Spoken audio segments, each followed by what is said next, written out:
Variety Show. This is just the beginning. What did I say about 2025? It's going to be my year. I just felt it in my system.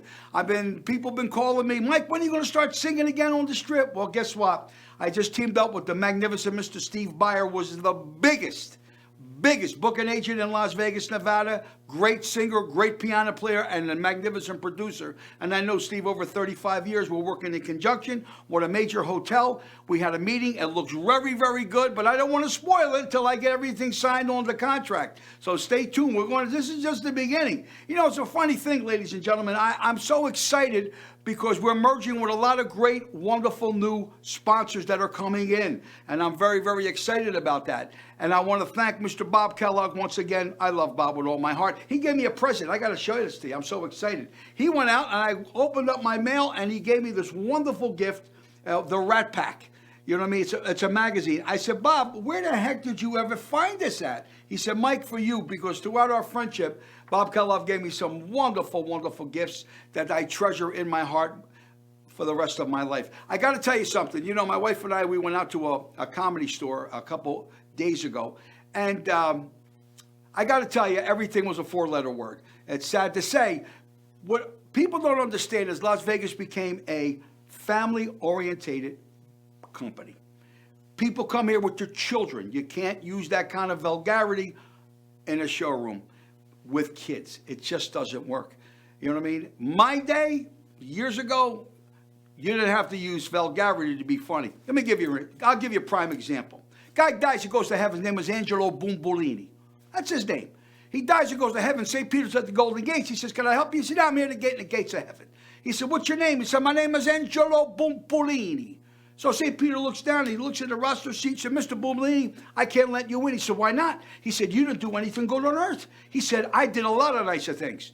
So St. Peter said to him, name me two things you did while you were on earth. He said, I was once at the Golden Nugget. I'm sitting down at a machine, and I'm playing the machine. I'm winning, and the woman next to me starts to cry. I said, why are you crying? I lost all my money. He said, don't you worry. He put my hand in my pocket. I give her $2. Isn't that good enough to get me, Angelo Bombolini, in the gates of heaven? He said, that's terrific. St. Peter said, name me something else. He said, St. Peter, the next day I'm walking down Fremont the street, and I walk into some casino. I don't even know where I was at. And I see that woman. I said, how you doing? She says, I'm not so good. Why? I lost the $2 you gave me. Don't you worry. I put my hand in my pocket. I give her $2 more. She plays a machine. She starts to cry. She loses her money again. I said, well, I did what I had to do. Anyway, could I get in the gates of heaven? St. Peter stopped. He looked over to the Lord. Jesus Christ is standing there. He's 6'2", blue eyes, black hair. He was Italian. Don't let nobody tell you different.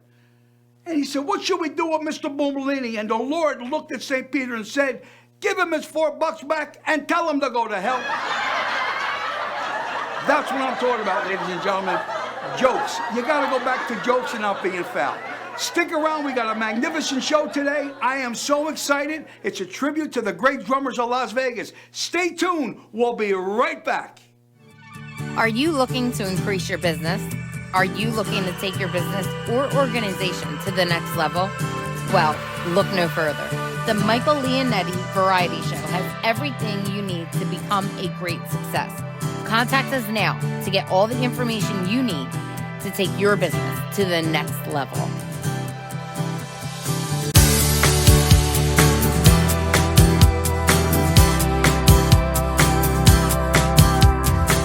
Everybody, I'm back. What an opening. That's what I'm talking about. Different, wonderful, and very, very exciting. So before I get started with this magnificent show that I have, I got to talk about my sponsors. Once again, my buddy, my pal, he's like my brother, the true brother that I've never had, not this son of a gun that he's my brother. He's looking to get in my will. But it's Bob Kellogg. Bob, thank you so much for sponsoring me. We're up to 40,000 people. 40,000 people a week that this show gets. There's not a place in Vegas. There's not a company in Vegas that has that kind of distribution. And believe me, it costs me a fortune of money. Also, I'd like to thank WeLink. My brother's the CEO of WeLink Corporation. It's a fiber optic company. If you're looking to make a change, in your internet He's the guy to talk to. Also, I'd like to thank Mr. George Harris. George came back with us for another year. That's my buddy George with Alien Tequila. Now, I don't drink, but I got to tell you something, ladies and gentlemen. If you're a tequila drinker, pound for pound, best for best, you have never tasted a tequila as great as George Harris's tequila. He actually went to the moon, did it, got in a spaceship, came back, and he distributed it to all over Las Vegas. And I want to thank also Susie Trump. Susie's is our last week here. Susie, thank you very much. She has a beautiful Christian ministry, and what she likes to do is spread the word of God. So if anybody could use that lovely young lady, please give her a call. She doesn't charge nothing. And also would like to say, don't forget my book. My book is called Deceit, Corruption, and Cover-Up. As everybody knows, I went away for a very long time, and what the Lord took away, he gave back. Today, I'm on top of the world. The book is $24.95, and all the money goes to St. Jude's Children's Hospital, because I got plenty of money. I don't need any more. Trust me when I'm telling you. And I would like to say welcome, and thank you very, very much for coming here. Don't forget to subscribe, to like, and we're going to shoot this through the show because people say, you know, Mike, I got the show. What the hell do I need to subscribe for? It helps build the channel, ladies and gentlemen. So make sure you subscribe, like, push the button, jump up and down, make a dish of macaroni, do whatever you got to do, but make sure you hit those buttons. So without further ado, I'd like to introduce two of my guests, two of the most greatest, pound for pound, heavy hitters. And I like to use a boxing analogy because that's what I used to do. I used to fight years ago. And I fought with all these guys. They got in the ring with me. I sang, they played because I was a drummer. I started as a drummer. And it's the great Mr. Michael J.Q.T.Y. DeBarry. That's what I do when I'm on stage with him. Mike is with me. And Mark Barrett. Now, these two guys, ladies and gentlemen, are a pain in my ass, but I got to tell you something. They're tremendous, especially Mark. I'm going to start with Mike DeBarry. Mike's with me for 7 years. When I had my mother's house Italian supper club, Mike walked in and he auditioned for me, and I looked at him and I said to him, well, let me see what this kid could do. And he said, well, all right, let me give it a shot. And I didn't know who he was, and it was a blessing in my life when he came to me, because there's not too many guys that could cut my show. And I got a very difficult show because as the people that came to see Mike Leonetti, it's a powerhouse, mover, banger. This ain't no ballad show. When you get in there, let me tell you something, you're looking for Valium and Quaaludes to calm yourself down. So, Mike, you did a lot of great things. You played, with a lot of great entertainers beside myself, but who's some of the guys you played with? Well, back in the when I first started, I played with my father and his group and my uncles. And then I started after that from 14, I got to play with Dakota Stanton. I got to play with Richard Davis and Hank Jones. I was young, and they used to take me across the street. I played with a lot of different people, but I think my favorite was playing with my family. I think that was. I love playing with my father and my uncles. Really. Well, there's always a spot in people's lives, Mike, where, throughout your career you play with people, and I'm honored. You know what I mean? Because like I said, when I first started as a drummer, I didn't front the band, and. Tony Filipponi, remember Tony? Of course, we played a lot together. I played the Marine Hotel, and I would have the drums in the front of me, and I had the band on the side with a boom stand, and I would sing and I would play. Right. And in those days, I was a handsome-looking guy. I'm just an old man today, but them days, I had a head full of hair. And the girl I was married to, she said, "Mike, you're a handsome guy. Why don't you front the band?" And I said, I am fronting them. No. Why don't you stand in the front? But I was crutched because I knew what I wanted, drum-wise. So Billy Hotchkiss, I haven't seen Billy in 50 years. He came to Vegas with me. We did The Shadow of Your Smile. I'll never forget it. And I got up from the drums and I sat in the front, and the spotlight hit me, and I sang The Shadow of Your Smile. Just me and him on guitar and me singing. And there was about 240 people in the showroom. I played in the afternoon. The Bear Touch of Vegas was there at night. Yeah. I played in the afternoon for Frederick Gapcar. He was nice enough to give me an opportunity to play with the show. And the spotlight hit me, and you couldn't hear a pin drop. And from that day on, I never got behind the drums again, outside of me playing the solo that we did. But we're going to come back to Mike DeBarry. Next to Mike DeBarry, ladies and gentlemen, is Mark Barrett. Now, let me tell you about Mark Barrett for the people that know who this gentleman is. Any kind of singer that's in Las Vegas, they call him. He's a master reader. You know, Buddy Rich never read, but Bobby Morris was the reader. So Bobby Morris was the guy that would show him the arrangement, and then Buddy would play. Mark Barrett, I was very honored. Mike DeBarry, I don't know where he went to Florida with Jeff on a vacation, just the two of them. I don't want to get into it. He got to get an operation on his hip. And anyway, Mark filled in for me. And when it was done, he said, Mike, please don't ever call me again. He says, my hands are numb. Yeah. Mark, tell some of the people that you performed with. Well, first of all, I got to compliment you. You have great taste in drummers. You know, we got the boys here. And, I moved here about the same time Mike did. And I had a chance to play with a few names. I don't have a lot of names to drop, but I played here long. I did all the shows, production shows. I did Wayne Newton for a while. I played the telethon for a bit, which would have all the big stars then, Sammy Davis and Jack Jones and people just for a song or two. Right. But I did get one gig with a kind of a classic 70s band called Spiral Staircase when I first met Mike. Got here, there was a cattle call audition, they used to say, where you'd go in, there'd be like 20 drummers sitting there. You might even have done that audition, Mike. I can't remember. It was at Bobby Morris's studio. And there's like 20 drummers, and I did get this gig with Spiral Staircase, who was going to take over the world in Vegas. They didn't, but we worked with them for a while, and I got to work with David Foster and a few names, but mostly just playing here in the trenches in Vegas and paying our dues like we all have. How long you been in town, Mark? I got here fall of '78. I think maybe that's the same time you did. Maybe you're a little earlier. A little earlier, yeah. Well, he was still in elementary school back in '78. Yeah, right. But I would go in. One of my first jobs I saw, Mike, was with this Latin guy named Jose Luis, and I went in and stole a couple samba beats from him because he was a little more adept at that than I was from Montana, Wyoming. So I didn't grow up doing jazz and a lot of stuff he did, but I stole a few licks from Mike back then. Yeah, we all stole from each other back then. Bobby Morris was great. When I came to Vegas, I came from Philadelphia, I had a hit record. And again, I played and sang. That's what I did.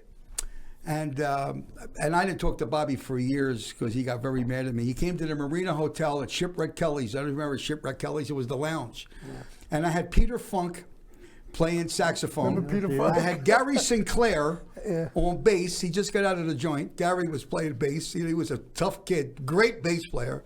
And Billy Hotchkiss, my guitar player from Philly, and me on drums. And I did a solo, and Bobby Mark, they came to see my show, to book me at the Sahara. Now, I want to tell you how, if I could turn the clock back, I wish I was the guy that, I'm more humble today. That was a cocky son of a gun. And I'm playing the drums, and I'm doing a solo, and I'm swinging, and I stop, and I stand up, and I look at Bobby Marsh and say, don't ever fool with guys from South Philly. And I came back, and I finished the drum solo. When my show was over, he got up, walked off. The next day, I called him to thank him for coming to the show, and his secretary said, Mr. Leonetti, don't you ever call Bobby Morris. And I didn't talk to Bobby for years until he came into my restaurant. Yeah, he came in when he was there. He came to the restaurant. Right before he died. When Maynard Sloth had his birthday party at my mother's house, and we made up after all them years. But I got to tell you something, guys. There's a lot of great guys that are drummers beside the two of you. And if I may, with the respect for both of you, Jess Gopin. You know Jess? Of course. I seen Jess yesterday. Great guy. He's got the same barber I got. Yep. So Jeff was great. Tim Nikoloff, that played for me for years. Mm-hmm. Timmy was, like you, Mark, could read unbelievable. I mean, and his hands was almost as fast as mine. He was a phenomenal with my Bobby Gino. This was back at the Riviera days. I love Bobby Gino. And actually, Gary Olds. Gary Olds came in. Yeah. And I didn't see Gary for years. Chops. Yeah, great. Yeah, Gary was great and sang. Remember, he didn't play. He wanted to sing. Yeah, great singer. I don't want to forget Dick Bonifant. God rest his soul. Remember Dick Bonifant, real big, heavy. Was it Mike? This guy was about 420. Wow. He was like this. And Dick, boy, he laid that down. The great, the marvelous, my very special friend that played with Louis Prima, Joey Vespi.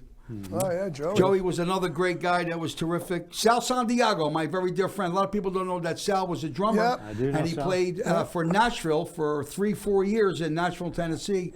And he was a country drummer, you know.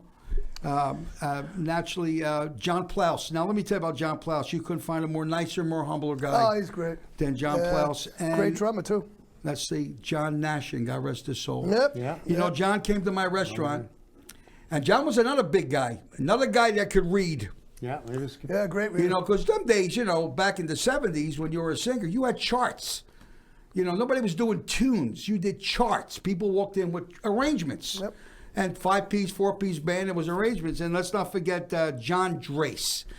Okay, John. Yeah, John. So that's just a few of the guys that I wanted to mention. And for those that I did not mention. Now, Mike, there's a couple other guys that you got. Well, Where's your paper at? When I Where's your tell you, menu I at? got it here. When I first came into town, my first playing jazz around here, I used to fill in for a guy named Tom Montgomery. You remember Tom, of course. Man, he was. He used to play with Charlie Parker. I don't know if you know. No, that. Tom was my age at the I time think when we knew him. Way older. I think he was older. Yeah, than he you. was. You know what I mean? Here's another guy could read. Right. Well, he used to be with Carl Lodeker. Remember Carl Lodeker? Sure, of course. You know, the big band. We used to go at the Union Hall. You know, those. Whatever. I smile. I can still hear them guys performing. Go ahead, Mike. Who else? And when we first got to town, we used to go to the jam sessions. And back then, about 78 or so, we were trying to figure it out, 78, 79. We used to be at Gary Old's house back in the day. Gary and now, Hypes. Gary, oh, we're going to say Gary Old's? Gary Hypes, right. Sorry, Gary. And we had a really good friend of ours, I know, and he's no longer with us, Stu Sacco, who I love to death, man, and God bless him, rest in peace. And also, during that time, John Abraham, John was coming. It was like the four of us, basically, you know, switching around playing. And then along that time, a really good friend of mine, he's still around. I think he's in LA, is Pat Sherrod. Remember Pat?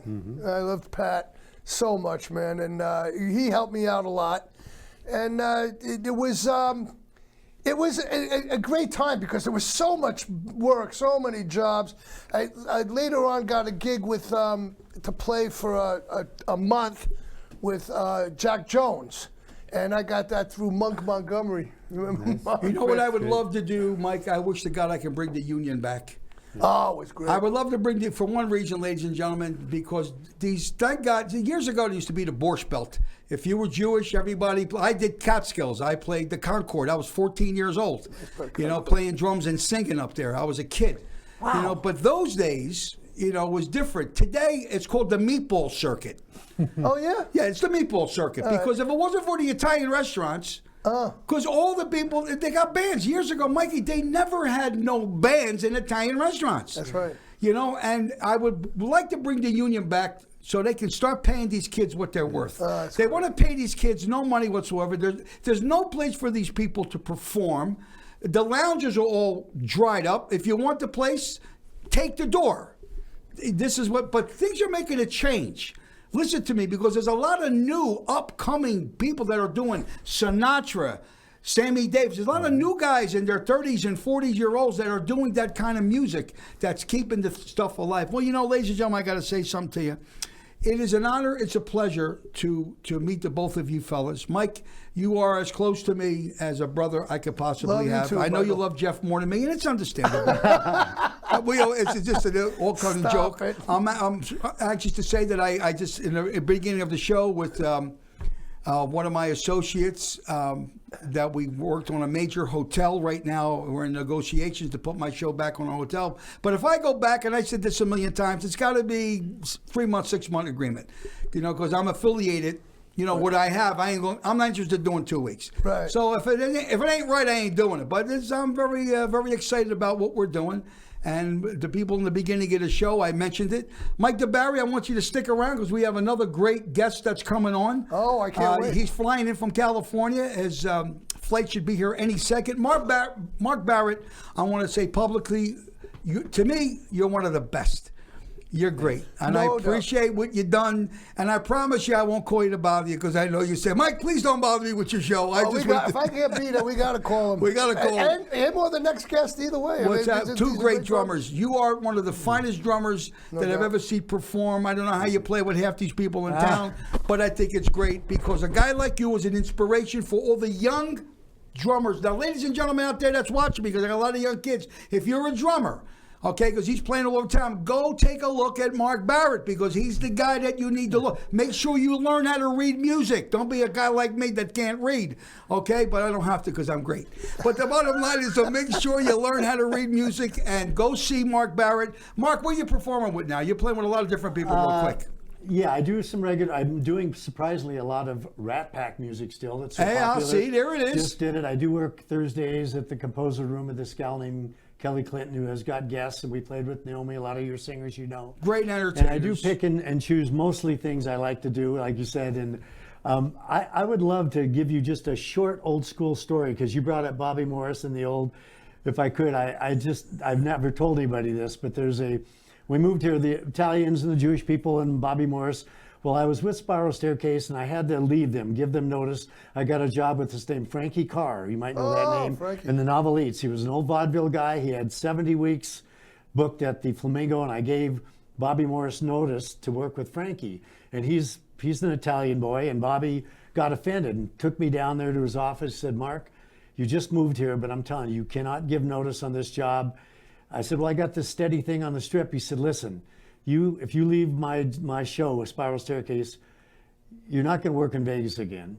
And Wow. And I'm just going to tell you that. So I told Frankie Carr that night. He kind of said that, and Frank said, let me tell you something. He took me over to the payphone, no cell phones.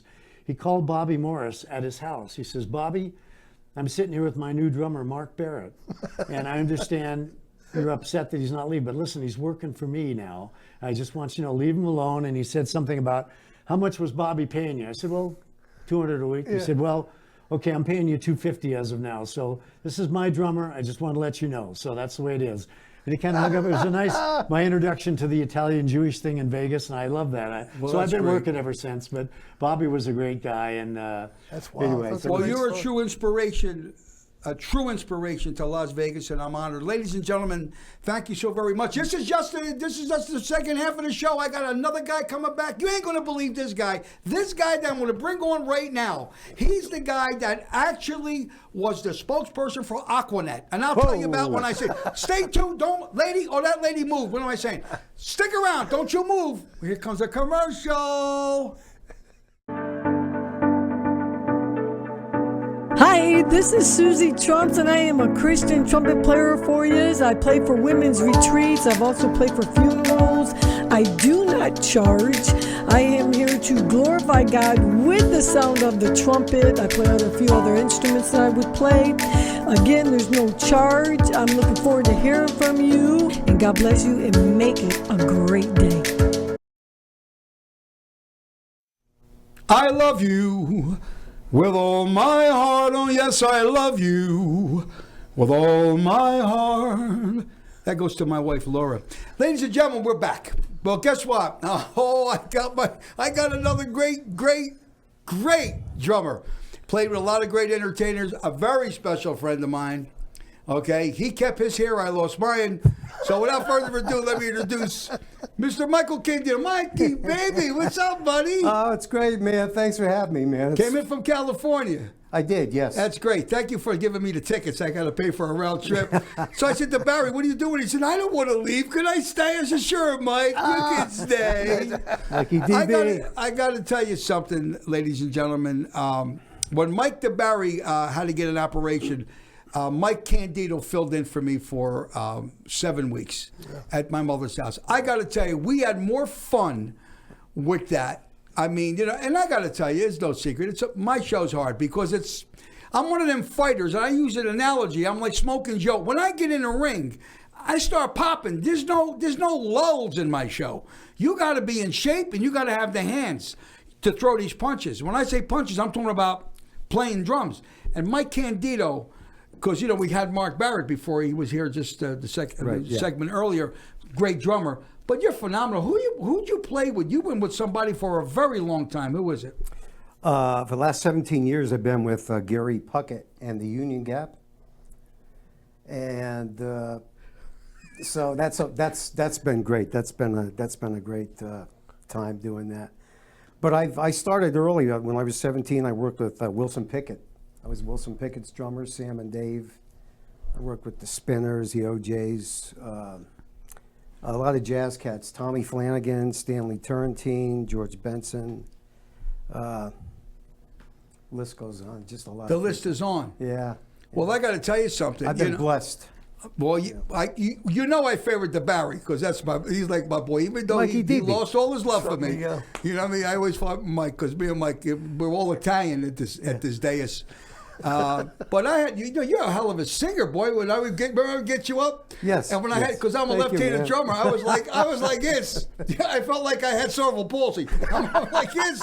I'm playing, the drums. He's nuts. You know that. Great, man. But I gotta tell you a fair story, folks. You love. Now, if you take a shot, Rick, do me a favor. Give me a shot of his hair. Take a look of his of Mike Candito's hair. Look at a beautiful set of hair that he has. What side you want? What profile? Either side. So one day he's on the stage. It's funny. And he's singing. I said, ladies and gentlemen, I have a gift that I would like to give an award that I like to give Mr. Michael Candito. Remember that day? And I leaned down and it was a can of Aquanet. Now this stuff over here is not Aquanet. And I gave this to Mike because for those people that know Geritol, you're going to know about Aquanet. And he sprayed his hair with the Aquanet. And Steve Johnson, he's got the same set of hair. We gave him a little spritz on the top of that. And I did a spritz, and I got in my eye, and I was like this, singing. For the whole, no, I'm only teasing you. But I had tears in my eyes when you gave me that. I laughed so hard. I can imagine. I'm telling you, I'm still laughing. Aquanet, It's people don't crazy. realize that Aquanet was the key. Like my father, God rest his soul, like if you had like a mosquito, you never got raid. That's right. You got the Aquanet. Go get the Aquanet, and you would spray it, and the mosquito would be like this, which is unbelievable. And Instantly paralyzed. Truthfully, that I remember I had a little roach one day. Well, my mother said, "There's a roach." My father said, "Get the Aquanet." And hit the Aquanet. Unbelievable. Wallpaper. My mother, God rest her soul, loved the wallpaper. She ran out of paste. Yeah. My father said, "Get the Aquanet," really? and she would spray the wall. And boy, I want to tell you something. It's stuck. Are you kidding me? The many Aquanet? uses. Yeah. Unbelievable. I had a championship fight. I won the first round. I sprayed Aquanet on the gloves. It was harder. No, I'm only teasing. And the guy's head kept pulling back and forth. Aquanet. Mike, you are. I tell you, it's so nice. Well, now you're Italian. What I usually say, what paese are you? Or Italian are you? Well, my mother's from Palermo. My father's from Reggio Calabria. Really? Now I got to ask you a question. Kellogg's is my major sponsor, which I'm very honored to have. If it's cornflakes, is it Fruit Loops, Frosted Flakes, Pops, or Cocoa Krispies? For me? Yeah. I like them all. I know, but you got to pick one. Cocoa. And why would you want Cocoa Puffs? Because I like chocolate. You like chocolate. Mike DeBarry, I take the Cocoa Krispies. the Cocoa Krispies? You Out really- of those four, that's mine. the chocolate ones too? The You chocolate really like ones. that? Now, Frosted Flake would be for me. Those Yeah. are good too. Yeah, They were all Frosted, good. I love Frosted Flakes. I mean, for me, I got to tell you something. That's what you never met Mr. Kellogg, have you? No, I haven't. But Mike DeBarry, we met the guy, Yeah, and I'm going to tell you great guy. something. Thanks to him, I got the show because he was the one that made me do the show. Because what happened was when I closed the restaurant, I used to say to Mike DeBarry, I said, "Mike, I just want one more shot. I want one more title shot. That's right. Every Get day. me in that ring. I'll knock them out. I got because to be 73 and have the power that the voices. Because someday it's going to go. When that goes, then it's over. But as long as I can still knock you out and around, I'm going to hang in there. So when I closed the restaurant, I said, "That's it. I'm done." And I went up on a strip. Don't want to mention the place that we played at. And then I was done with that, and I said, let me move on. And they drugged me back in. And then, Steve Byer gets a hold of me. Steve, I love you with all my heart. I couldn't find a better partner than Steve Byer. He's the most powerful, most influential guy in Vegas. And yesterday we had a meeting, and it went very, very well. And he's working diligently to put my show there. Because I got to say something, folks. For the people that say, "Mike, you're opinionated, you're a pain in the ass," it doesn't make a difference. The bottom line is I got the best show in Vegas. And do you know the reason why? Because it's the way it was years ago. Because it was days that I followed the Treniers. I followed Louis Prima. I followed Carmen McRae when she played Atlantic City at the Frontier Lounge. I mean, there was those days you had to be good. Yeah. Today, I mean, I don't want to. It's okay. These kids are good, but there's no garage bands anymore. People say, "What's a garage band?" Mike and I and Jeff, we all got together and we rehearsed for 7 years in my restaurant. Yeah, right on stage. On stage, and then I do the rehearsal. I said, "I got a song. I got a different opening." See, I don't want to do tunes. There's your arrangements, a little flavor of this, a little flavor of that. Yeah. Because what you got is people out there imitating somebody else. Sure.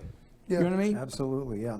And because next week I have another young gentleman that's coming on beside the mayor. I got Bob List will be on for next week's show, and I'm very honored to have Bob List on the show. Well, and also I'm having Mr. Kellogg on a split screen from Battle Creek, Michigan. Oh, yeah? Yeah, because he's out there right now making the cornflakes. He's out there.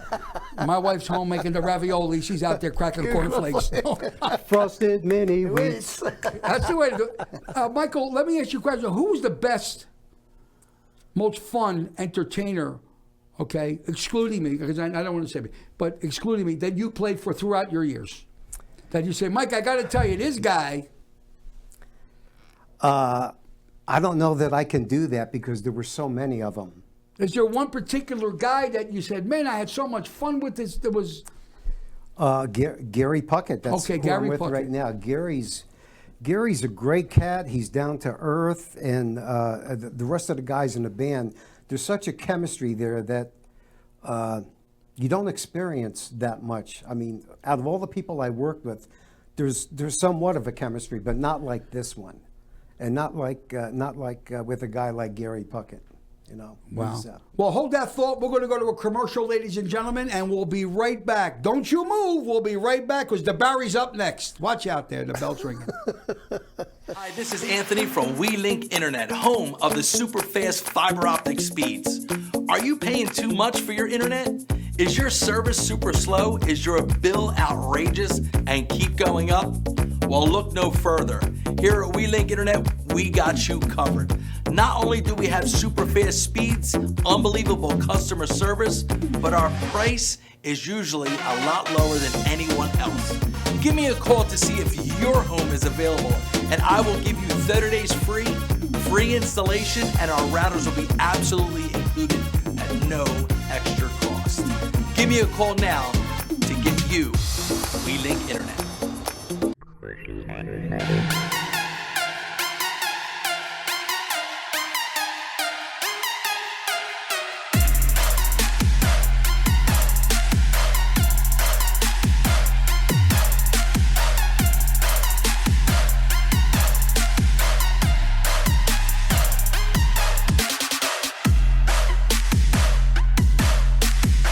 We're back, everybody. Come on, tell the God's honest truth. There's not a show in this town that is swinging it and is exciting as the Mike Leonetti Variety Show. You know, let me tell you something. I'm a firm believer. Your first impression's your last. If you're going to do something, you better do it right. You know, years ago when I used to box, when I was a young kid, my manager said something to me. He said, Mike, you think you can beat that guy? And I looked over and I said to him, yeah, I think I can beat him. He said, you just lost the fight. Yep. And I said, then what are you talking about? He said, because you said you think you could beat him. Because the minute this guy hits you with a right hand, you hit that canvas, you're going to say to yourself, should I get up or should I stay down? So anytime I ever did anything in my life at the age of 73, I made sure I got out there and I knocked them dead. That goes for the entertainment. So when I do my show, that curtain opens up, you know, your friends will stand for you. Your friends will clap for you. But when you go to an audience that doesn't know you and they stand up for you and they clap for you, then you know you're on the right track. And that's very, very, very important. And I've been very blessed with the grace of God for me to have that power and desires to continue to do what I do best. Because let's face it, folks, everything's a season. Everything comes to an end. But as long as I can knock you out with either hand, I want to stay in that ring and I want to continue to do what I do best. So we're back here with the great Mike Candito. Took a little while. He had to get a little spritz on his hair. It was a little, watch you don't break the top of that. Mike, you're doing something. You're working with somebody else now, aren't you? Yeah, I'm one of the singers with the Fortunes. Not the Fortune Cookies. No, not the Fortune Cookies. That's a woke group. See, that's fair. You got to be fair. So I had a friend of mine named Sandy Pigano. I was walking out. I was a kid. I was about 12 years old. He said, I got a new band. Yeah, I said, Sandy, what's the name of the band? He said, the Surf Boys. You ever hear of us? I said, yeah, I heard they went out with the tide. So It's a new wave. Yeah. so but nobody, wait a minute, nobody just quit. I used to have more fun with Mike. Mike would say the craziest thing. The funniest real quick is that we had this lady came in this Christmas time. Remember she had that hat? She had a Christmas hat and she had it on a like some stick with a snowball. Yeah. And she walked by the stage and I looked at her and I said to her, boy, I wish I had a golf club right now. And Mike fell off the stand. He said, you know, I love that one. I don't know why it struck me so funny. And then we always, with Mike, how about we used to do with people in the audience? So, ladies and gentlemen, if you look like anybody, we would say who you look like. You know, I had one guy who looked like Eric Estrada. He was a cop. I know him. So, ladies and gentlemen, I'm very honored. Put your hands together for Eric Estrada. This guy gets up and takes a bow. He's taking pictures with people. You know, we used to do that all the time, which was unbelievable. What a show! Unbelievable. I feel great. How do you feel? You feel good? I feel good, yeah. Well, you know, I don't know if you know that, but you know, we joke all the time. Mike DeBarry's, as far as drum and jazz wise, Mikey's pound for pound. He's the greatest. He's one of the greatest, and he has a group. And it's called the Barry Davis Project. And I said, why ain't the Davis DeBarry Project? He said, because it's my band. I said, okay. No, I'm going to tease you. And he's got some great cats. The horn player that played for me, what's his name? Dave Stanbar. And I talk about the Wimp. The Wimp is, well, that's where we started with Mark Swagger. Mark Swagger. And he's still here. We're still playing I with love Mark. Yep. I was talking to Jeff. I was talking to Jeff. Not Jeff, but Steve Johnson. Yeah. And I've been with Steve, 40 years. And like I said, there's not that many guys. And I'm so honored. I wake up in the morning, and I want to tell you something, ladies and gentlemen. I am honored, and I am so grateful through God in heaven that gave me the inspiration to continue to do what I do. Because what you've seen today, folks, these drummers and all what we talk, we're the last of what this town was. Yeah. You know, I want to tell you, we're the last. This is it. It's true. Once we're gone, this is it. So that's why I always encourage the younger generation. Because when we played, where we played at, if you remember, we had people come in, our audience were kids. They were kids. Kids, and they said, did you write those songs? Yeah, I wrote Mike wrote them, I wrote them. They didn't know who was what. Mike Candito, love you with all my heart. Love you too, man. Thanks for having me. You are me. absolutely the epitome of drummers. You played for me. I thank you very much. Mike DeBarry decided to pay for your ticket for coming out here. Thank you, Mike, for being so nice. Because the last time Mike DeBarry opened his wallet, ladies and gentlemen, moths came out of the wallet, and we Don't were. listen to him. Stop it. I'd like to thank Rick Manning, one of my producers in it. We call him the Wizard. Because he's out there doing wizardry stuff. My brother, who I love with all my heart, that makes all the magic. Ladies and gentlemen, we got some great sponsors. A big sponsor coming in. I just got to sign the contract today. They're going to come in starting next week. I'm very, very excited. There's no words to tell you how happy that I am. And I say this all the time at the end of my show. Because when I was away for a long time, everybody knew where I went away. A friend of mine said something to me. He said, Mike, if your heart is not right, you could never receive anything. Yeah. And I looked at him and I said, what do you mean by that? He said, your heart has to be right to receive forgiveness, love, and understanding. Ladies and gentlemen, if your heart's not right, you cannot receive that kind of stuff. And we're at the pinnacle of our life. It's ridiculous to be mad at people. Forgive them. Forgive them. Trust me. I want to tell you something right now. Keep your faith in Jesus Christ. Keep your faith in the Lord, because that's the guy that you need to follow your way. Because that's what I did. I lost the kingdom. And he gave me everything back, and he tripled what was taken away from me. So, ladies and gentlemen, next week's a brand new show. I'm jokes all the time. I'm always thinking about stuff. Thank you so much, ladies and gentlemen. I should say this on stage, for making an old man like me feel very, very special. Laura, I'll be right home. Put the pot on. I want them raviolis. We'll be right home.